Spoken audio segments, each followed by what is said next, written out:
నమస్కారం. ఇది సంగతికి స్వాగతం. ఇజ్రాయెల్ పాలస్తీనా యుద్ధం రోజు రోజుకు తీవ్రమవుతోంది. దాడులు ప్రతిదాడులతో రాత్రి పగలు తేడా లేకుండా బాంబుల వర్షం కురుస్తోంది. ఈ దాడులతో భారీ భవనాలు పేకమేడల్లా కూలుతున్నాయి. శత్రు దేశంలోని పౌరుల మరణాలే లక్ష్యంగా సాగుతున్న యుద్ధంలో వేలాది మంది ప్రాణాలు కోల్పోతున్నారు.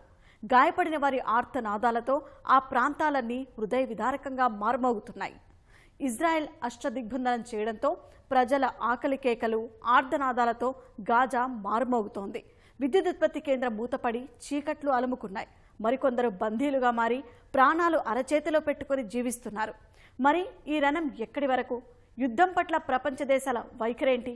తమ దేశ పౌరులను తరలించేందుకు ఆయా దేశాలు తీసుకుంటున్న చర్యలేంటి?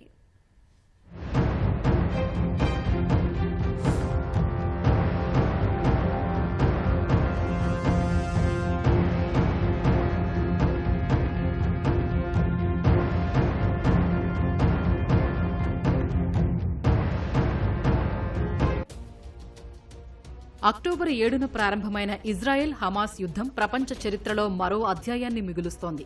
హమాస్ మిలిటెంట్ల దాడులతో అనూహ్యంగా మొదలైన యుద్ధం ఇప్పటికే వేల మంది ప్రాణాల్ని బలి తీసుకోగా ఇంకా ఎంతమంది చనిపోతారో తెలియని పరిస్థితి. ఇజ్రాయెల్ పాలస్తీనా ఇలా రెండు వైపులా ప్రాణనష్టం భారీగానే ఉంటోంది. మరోవైపు హమాస్ దాడుల్ని ఎదుర్కొనేందుకు 3 లక్షల మంది ఇజ్రాయెల్ సైనికులు కథన రంగంలోకి దిగారు. తమ ప్రాంతంలో చొరబడిన హమాస్ ఉగ్రవాదుల్ని హతమార్చడం సహా గాజాకు బందీలుగా వెళ్లిన వారిని కాపాడుకునేందుకు ఇజ్రాయెల్ భీకరంగా పోరాడుతోంది. సరిహద్దుల్లోని వారు ఇళ్లను ఖాళీ చేసి వెళ్లాలని ఇజ్రాయెల్ తమ పౌరులకు సూచించింది. భూతల పోరు ప్రారంభమయ్యే అవకాశం ఉన్నందున ఈ చర్యలు చేపట్టింది. అటు హమాస్ ఉగ్రవాదులు సైతం ఇజ్రాయెల్కు ధీటుగా పోరాటం చేస్తూ ఉండడంతో పోరాటం ఉధృతంగా సాగుతోంది.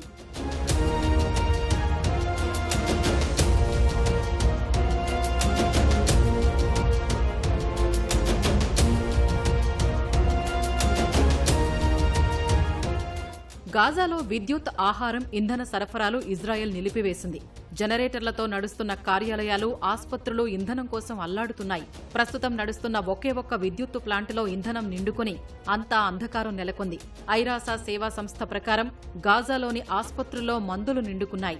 గాజాలో ఇజ్రాయెల్ వైమానిక దళం బాంబు దాడులతో భవనాలు నేలమట్టమవుతున్నాయి. దీంతో నగరంలోని పలు ప్రాంతాలు రాళ్లు రప్పలు శిథిలాలతో నిండిపోయాయి. కఫర్ అజా గ్రామంలోని రోడ్లు ఇజ్రాయేలీ పౌరులు, మిలిటెంట్ల మృతదేహాలతో నిండిపోయి ఉన్నాయి. ఇక్కడ కాలిపోయిన కార్లు, తూటాల గాయాలతో గోడలు, తలుపులు కనిపిస్తున్నాయి. మృతదేహాల గుర్తింపు ప్రక్రియ కొనసాగుతోంది. ఈ దాడులతో దాదాపు 3,38,000 మంది ఇళ్లను వదిలి వెళ్లగా 6,50,000 మందికి నీరు, శానిటేషన్ సౌకర్యాలు నిలిచిపోయాయని ఐరాస తెలిపింది. గాజా పోర్టులోని ఫిషింగ్ బోట్లపై బాంబు పడడంతో అవన్నీ అగ్నికి ఆహుతయ్యాయి. ఈ దాడులతో బెంబేలెత్తుతున్న గాజా వాసులు పాఠశాలల్లో ఐక్యరాజ్య సమితి నిర్వహిస్తున్న షెల్టర్లకు పోటెత్తుతున్నారు.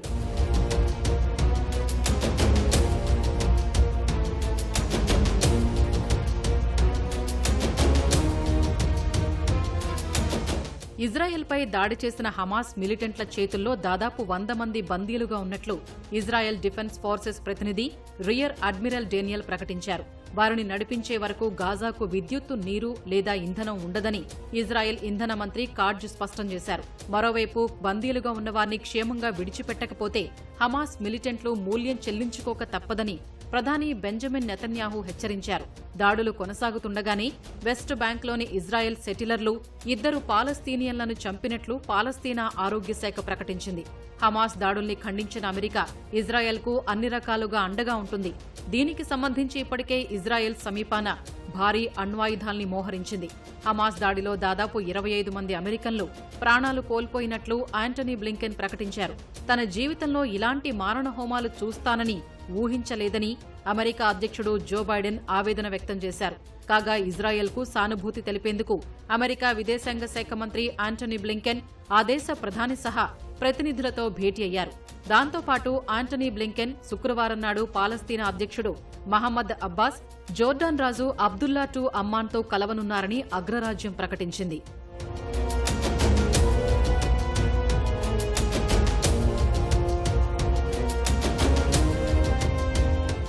దాడులు, ప్రతిదాడుల్లో థాయిలాండ్ వాసులు 20కి పైగా మరణించినట్లు ఆ దేశ ప్రధాని శ్రెత్తా థావిసిన్ వెల్లడించారు.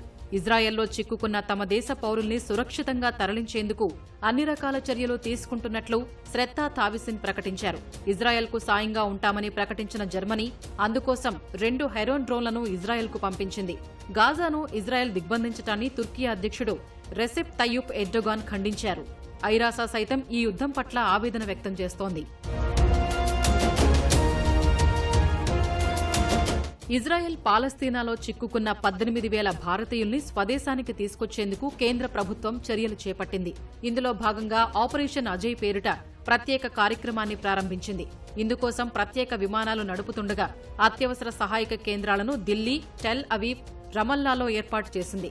ఆపరేషన్ అజయ్లో భాగంగా ఇజ్రాయెల్ నుంచి మొదటి విమానాన్ని భారత ప్రభుత్వం ఏర్పాటు చేసింది. ఆపరేషన్ అజయ్ హెల్ప్ లైన్ కేంద్రాలు 24 గంటలు పనిచేస్తాయని ఆ శాఖ వెల్లడించింది.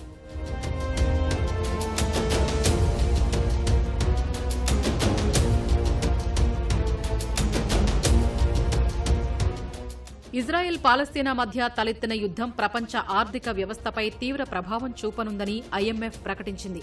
ఈ భీకర పోరును పరిశీలిస్తున్నట్లు, దీని ప్రభావం ఆయిల్ ధరలపై చూపనుందని International Monetary Fund managing director Kristalina Georgieva వెల్లడించారు. మరోవైపు ఇజ్రాయేలీల ఆక్రమణల్ని అడ్డుకోవడంతో పాటు పాలస్తీనా వాసుల్లో నెలకొన్న నిరాశ, నిస్పృహల్ని తొలగిస్తామని హమాస్ చెబుతోంది. ఇజ్రాయెల్ సైన్యం నిరంతర ఆక్రమణల కంటే అధికంగా కోల్పోయేది ఏమీ లేదని అంటోంది. కాగా ఈ పోరాటాన్ని వెస్ట్ బ్యాంకు కూడా విస్తరించాలనే ఆలోచనతో హమాస్ ఉంది. దీనికి లెబనాన్, సిరియా సాయం చేస్తూ ఉండడం యుద్ధం ఎటు మలుపు తిరుగుతుందో తెలియని పరిస్థితి నెలకొందని అంతర్జాతీయ విశ్లేషకులు అభిప్రాయపడుతున్నారు.